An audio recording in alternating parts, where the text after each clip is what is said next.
Good morning, this is the Petrified Forest, and these things down here that look like logs were trees back in the Triassic period, but now they've been turned to stone, petrified wood.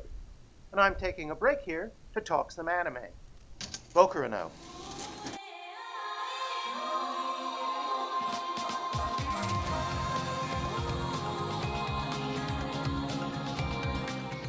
Bokurano is a sad but uplifting sci-fi anime series from Gonzo a year or so back. I recorded my first impressions of it back last fall after I'd imported the first 2 DVDs. At the time I was really hoping this series would be licensed for some US company for a North American release. Since that still hasn't happened, I've now bought all 8 of the Japanese Region 2 DVDs, and you'd be right to deduce from that I really love this series. I'd still love to hear that it would be distributed by some U.S. company on this side of the Pacific, but I'm not counting on it. Bokurano is based on a manga by Mohiro Kito. I'm told the anime has a slightly different ending than the manga. The story begins with a group of 13-year-old school kids at a summer nature camp. They come from several different Tokyo schools, and many have just met for the first time in the last week or so. But they're about to be bound together in ways they could never have dreamed. Exploring the island they're on, they meet a mysterious man who calls himself Kokopelli. He's hidden away in a cave and invites the kids to play in a video game he's created. The kids perform a very strange registration process that he directs, and soon Kokopelli demonstrates his game. Except this game turns out to be very real. The kids are transported, along with Kokopelli, into a massive giant robot. The Spartan cockpit or control room is furnished only by a strange circle of chairs. Kokopelli demonstrates a battle with another different, huge robot. After he defeats it, he simply mutters sorry, and the kids are teleported back down to the island to watch the robot disappear again.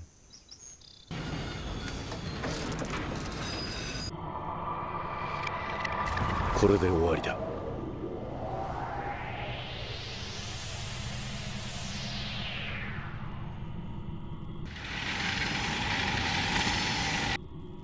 君たち。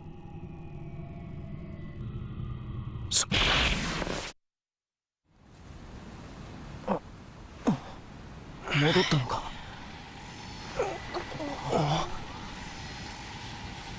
Well, the kids are a little confused and dazzled by what's just happened, and they decide that letting the adults know about all this may be not the brightest thing to do, since after all the robot, well, did cause some waves and some damage and a lot of excitement in the town.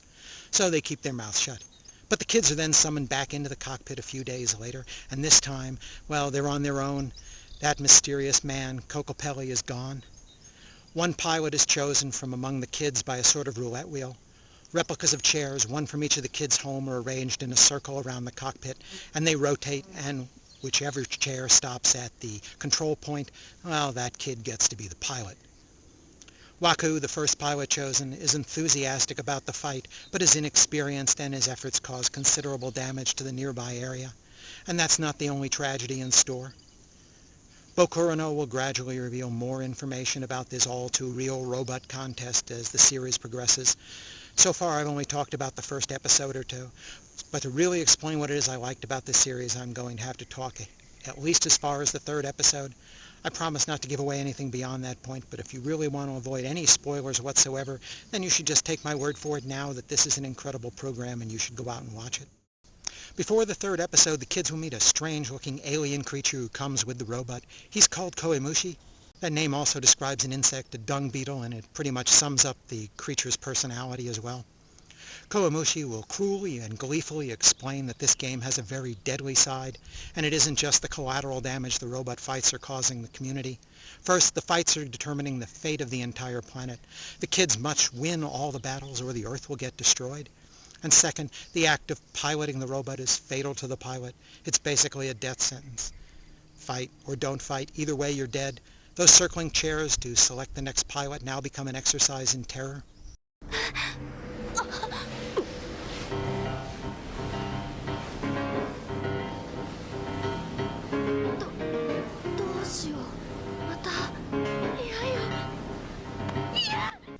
And so, Bokurano has now contrived its premise. 15 middle schoolers seemingly doomed to die as they defend the Earth. You can quibble that this premise is deliberately manipulative, But if you'll make this one suspension of disbelief and accept it, then Boku no will reciprocate with a tragic and inspiring story as we learn about these kids, their lives, and how each, in his or her own way, learns to accept his fate. It's almost a series of short stories closely tied together. How they each decide to meet their end is unique to each child. They'll also form a unique bond among themselves. Together they name their robot Z-Earth. Many of their individual stories will break your heart.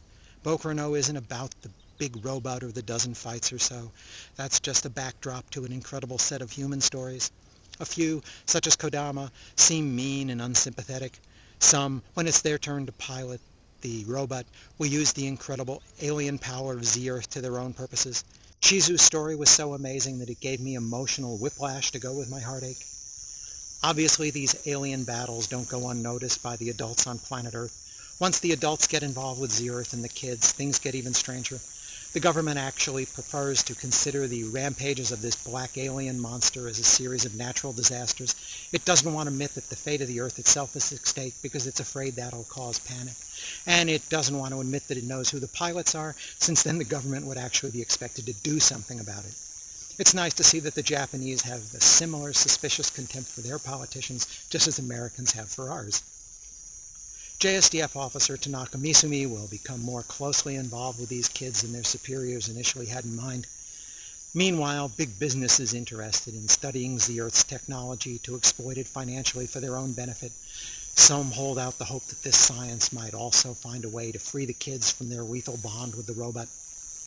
Boku no has many other nasty revelations throughout the series about the nature of this competition, domestic politics, and many plot twists inside the story, in and out of the robot. This series is brilliant in its cruelty, constantly finding new and surprising ways to twist the knife.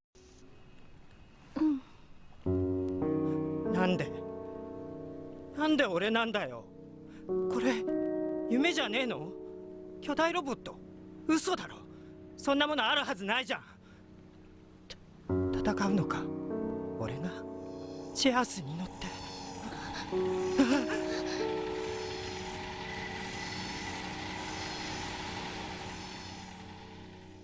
The first time I watched the final episode of Boku no, I was actually on the edge of my seat with my heart racing with excitement to see how it was going to end. This series inflicted so much unmitigated cruelty on its cast that you know that absolutely nothing is off the table here. This series has so many tragic moments it'll rip your heart out and then crush it. And yet, it does so in a way that's not just moving but also inspirational at the same time. As I said, this series really isn't about the giant robots, but I also kind of like the concept Gonzo used here. These are massive, lumbering machines. Most are not humanoid in shape. These are not nimble robots that jump around like ninja, and it gave Gonzo a chance to play around with their CGI toys. Aside from the robot, Gonzo's artwork is beautifully restrained here. They've done an awesome job with the character animation, reflecting the range of emotions these kids are experiencing. I also like Chiaki Ishikawa's bittersweet opening closing songs. It should be obvious by now that I really enjoyed this series. I give Boku no the full 5 stars. It simply blew me away.